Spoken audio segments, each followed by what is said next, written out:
And the central bank says the implementation of its policy on 41 items has led to the considerable decline in Nigeria's import bills from an average of about $5.5 billion to $2.1 billion in 2016 and $1.9 billion by half year 2017. Well, let's discuss this latest, and joining me to do that is financial analyst Nnaemeka Obiaraeri. Joins me via Skype. Many thanks for your time, Mr. Obiaraeri. Yes, thank you very much. Yes, the CBN governor is highly elated with this latest move, saying the policy has greatly boosted local manufacturing. Do you think this is just on the paper, or it is actually true with what we have, the figures? I must take this opportunity and medium to commend Godwin Emefiele. I tell you, I'm one of those. If you scan through the internet, you will see some of my published articles in the national dailies criticizing some of the early missteps that the CBN did in 2015, early 2016. But over the last 1 year, kudos to the MPC, kudos to Central Bank of Nigeria. If not for the deft moves, the deft policies, the deft steps that Godwin Emefiele and his team at CBN has taken, Nigerian economy will have gone down below even our own estimation. I will tell you this. Yes, one of the critical steps they've taken is to ensure stability in the foreign exchange market. And of course, by ensuring stability in the foreign exchange market, through several monetary policy steps, they ended up crippling activities in the Naira market. But one thing they've done over time, like we realized, they banned 41 items, and our import bill has actually come down from about $5 billion to about $1.9 billion. See, and if you look at most of the 41 goods that the CBN banned, those are goods that can be comparatively produced in this country. While we commend Godwin Emefiele, we must also use this medium to ask President Muhammadu Buhari to rejig those he has appointed to manage our physical sector.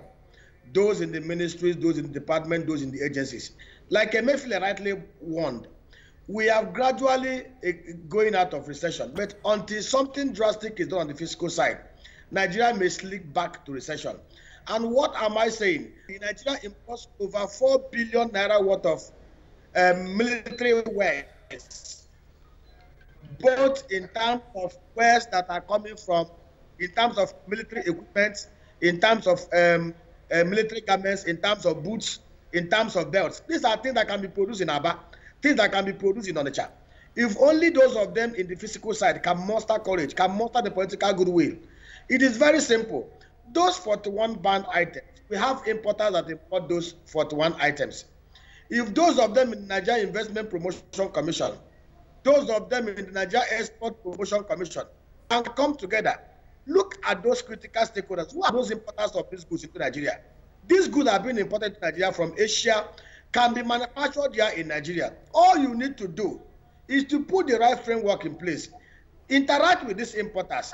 Some of these guys that are producing these things in Asia, in Bangladesh, in Pakistan, in China, can actually set up factory here in Nigeria. Set up a tripartite arrangement wherein you can bring in these manufacturers of these goods to establish factories in Nigeria in partnership with the importers. And you can give them an arrangement where whatever they produce is purchased in Nigeria, and then promise them on the way, anytime they want to repatriate their profit, you can provide them with exit window for them to, and most of these things can be produced in Nigeria, and Nigeria will become a hub. Exactly. It's an impressive one. I must also add to that, it crashed to $1.9 billion and saving Nigeria from that perennial embarrassing importation of goods like toothpicks. But let's look at the beverages sector, the food sector. I know that the restrictions were based on some of these things like the toothpicks that we talk about, but we're still importing foods like beverages. What do you think? I know you've talked a lot about what the government can do, but this is what Nigerians consume almost on a daily basis. What do you think can be done in that area? Yeah, Miss, I will give you an example.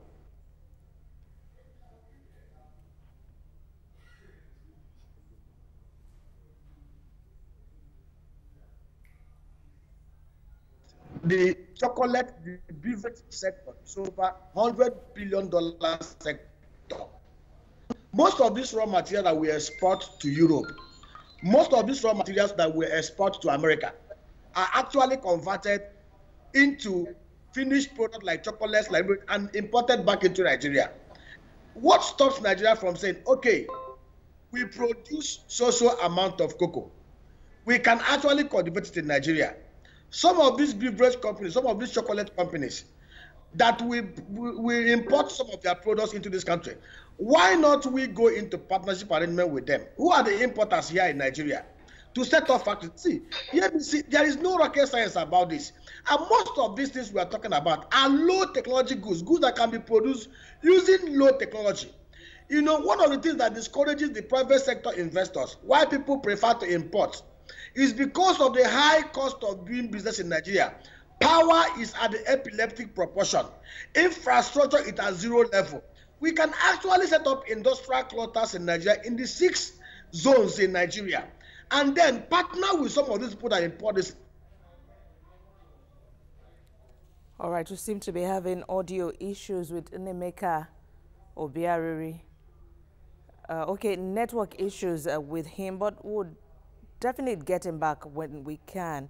Okay, I'm told he's back. Yes, Nnaemeka Obiaraeri, you were trying to give us your thoughts on, but very briefly now, let me ask you, yes, you've talked about these challenges that manufacturers have, but next year, the CBN governor says it may or it plans to bring down or to relax its stance on monetary policy.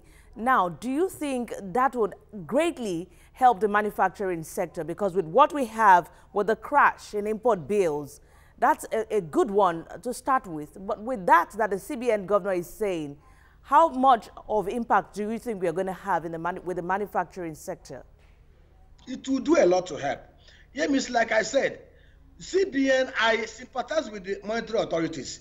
Let me explain to you. CBN had 2 options, either to manage foreign exchange stability or to manage interest rate.